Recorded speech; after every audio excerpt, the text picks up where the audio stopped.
এই বন্ধুরা, তোমরা সবাই কেমন আছো? আশা করছি সবাই ভালোই আছো। তো এখানে দেখাচ্ছি জগদ্ধাত্রী পুজোতে আমরা কেমন এনজয় করেছিলাম বিসর্জনে।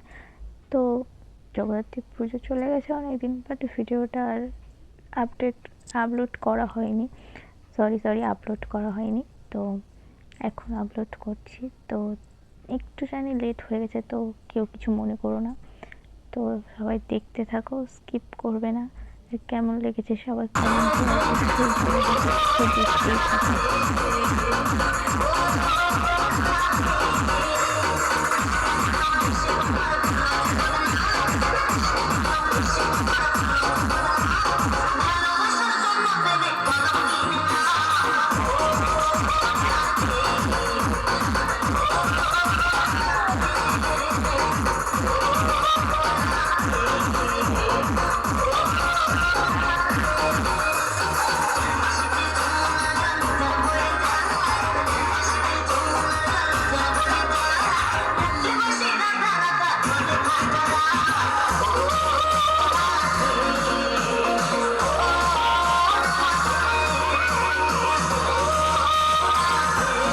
তো বন্ধুরা, এই অবধি আমার ভিডিও শেষ করলাম। কেমন লেগেছে কমেন্টে অবশ্যই জানাবেন।